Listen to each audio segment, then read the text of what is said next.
Na mnatumai uko vyema pale popote ulipo mpendwa msikilizaji, karibu kwenye dawati la wingu kikamilifu mida ya saa moja. Jina langu Brian Kipngeno. Rais William Ruto amewakashifu vikali wapinzani wake wanaopinga azma yake ya kuifanya taifa kuwa miongoni mwa mataifa matajiri duniani. Akizungumza katika mnanda katika eneo la kaunti ya Baringo, Rais Ruto amesema kuwa safari hiyo ya Singapore itaendelea na tayari matunda yake yameanza kuonekana kupitia ujenzi wa nyumba za bei nafuu. Kaunti ya Nakuru kwa miaka mitatu sasa imekuwa ikishuhudia kuboromoka kwa sehemu mbalimbali na kusababisha mashimo katika maeneo hayo. Mabadiliko hayo hujitokeza zaidi wakati wa mvua kubwa inaponyesha katika kaunti ya Nakuru. Hili ni hali inayolazimu mamia ya familia kuhamishwa na hata wengine kusalia kwenye hofu kila mara kunapojitokeza. Maafisa wa upelelezi wamewatia mbaroni washukiwa wawili wanaohusishwa na wizi wa pikipiki katika mji wa Nairobi.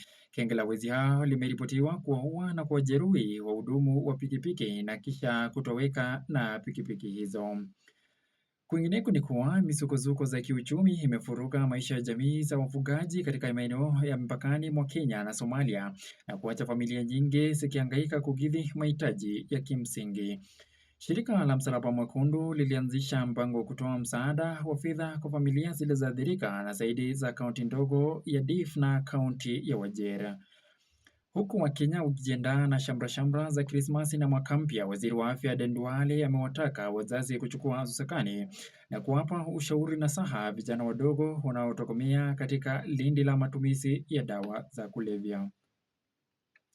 Katika eneo la pwani la Kenya limefurikwa na watalii kutoka mataifa mbalimbali nchini na nje, huku hoteli zikijaa pomoni na baadhi ya wageni wakilazimika kutafuta nyumba za kukodisha. Wadau wanasema kuwa hali hiyo imesababisha kuongezeka kwa safari za treni, utulivu wa kisiasa pamoja na mchafuko nchini Tanzania. Kamati ya usalama eneo la pwani pia limeitoa makataa ya siku 60 kwa watu wanaomiliki bunduki kinyume na sheria kusizalimisha silaha hizo katika kituo chochote cha polisi iliyo karibu nayo. Kwa sasa taifa la Kenya linamwomboleza mbunge wa zamani wa Likuyani Enoch Kiburuguji. Kulingana na binamu ya Justus Wekesa, Kiburuguji aliaga dunia usiku wa kuamkia leo alipokuwa akipokea huduma za matibabu katika hospitali moja kuu ya kibinafsi nchini Eldoret. Baada ya kuugua kwa kipindi kirefu, Kiburuguji pia aliwahi kuwa mbunge wa Lugari kabla ya eneo hilo kugawanywa mara mbili na kubuni eneo bunge la Likuyani. Mahakama ya Mombasa pia imewajilia kwa dhamana wanajeshi 7 wa maji pamoja na raia mmoja wa kigeni wanaotuhumiwa kupatikana na kilo 24 za dawa za kulevya aina ya methamphetamine zenye thamani ya shilingi milioni 192.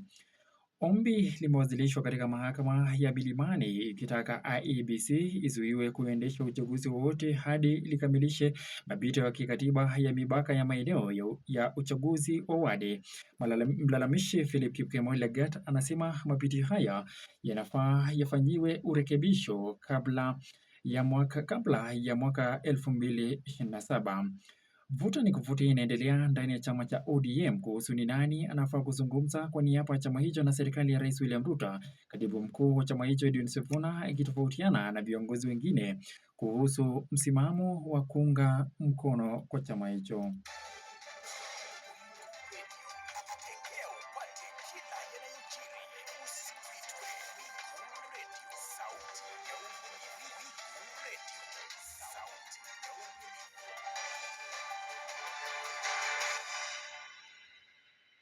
Na msikilizaji, katika taarifa za kimataifa ni kwa waziri mkuu wa taifa la Sudan aitaka Umoja wa Kimataifa UN kusimamia upande sahihi wa amani. Waziri mkuu wa Sudan Kamil Idris amelitolea mwito kwa Baraza la Usalama wa Umoja wa Kimataifa kusimamia upande sahihi wa kihistoria kuunga mkono mpango wake wa kusitisha vita vinavyoendelea nchini humo. Waziri mkuu wa Sudan Kamil amewasilisha mpango mpana kwa amani mbele ya Umoja wa Kimataifa akilitaka Umoja wa Kimataifa United Nations Security Council kuunga mkono jitihada za kusitisha vita na kuleta utulivu katika taifa hilo lililokumbwa na machafuko kwa karibu miaka mitatu. Akizungumza katika makao makuu ya Umoja wa Kimataifa mjini New York, Marekani, Idris alisema mpango wake unalenga kutangaza usitishaji vita vya jumla unaosimamiwa na pamoja na Umoja wa Kimataifa, Umoja wa Afrika na Jumuiya ya Mataifa ya Kiarabu. Mpango huo pia unaitaka vikosi vya waasi wa kundi la Rapid Support Forces kuondoka katika maeneo yanavyodhibiti na kukusanywa katika kambi maalum na kufuliwa silaha. Vita nchini Sudan vilianza Aprili mwaka 2023 kufuatia mvutano wa madarakani kati ya jeshi la taifa la RSF, hali iliyopelekea mauaji ya maelfu ya raia, upakaji halaiki na uhamasishaji wa zaidi ya watu milioni 14. Umoja wa Mataifa na mashirika ya haki za binadamu yameeleza kuwa vitendo hivyo vinaweza kuhesabiwa kama uhalifu wa kivita na uhalifu dhidi ya ubinadamu. Mpango huu unaweza kuwa mwanzo wa Sudan kurejea katika ukingoni mwa maangamizi. Baraza la Usalama lina nafasi ya kukumbuka kuwa mshirika wa uongozi na shahidi la kusambaratika, kama alivyosema Idris. Marekani yasitisha umuhimu wa mapatano ya haraka. Ingawa waziri mkuu aliwasilisha wito wake mzito, hakufanya mkutano na katibu mkuu wa Umoja wa Kimataifa Antonio Guterres, kulingana na msemaji wa Umoja wa Kimataifa. Kwa upande mwingine, Marekani imesisitiza umuhimu wa mapatano ya haraka ya kibinadamu. Naibu balozi wa Marekani katika Umoja wa Kimataifa Jeffrey Patous alisema kuwa utawala wa Rais Donald Trump unahimiza pande zote kukubali usitishaji wa mapigano bila masharti ili misaada ya kibinadamu iweze kuwafikia raia waliokumbwa na njaa, magonjwa na ukosefu wa makazi. Hata hivyo, Idris alisisitiza kuwa mapato ya muda mfupi hayafanikiwi bila RSF kukusanywa kambini na kunyang'anywa silaha. Alisisitiza kuwa mpango wa Sudani wa ndani na haukulazimishwa kutoka nje, akirejea juhudi zake za wapatanishi wa kimataifa wakiwemo Saudi Arabia, Misri na Umoja wa Ufalme wa Kiarabu.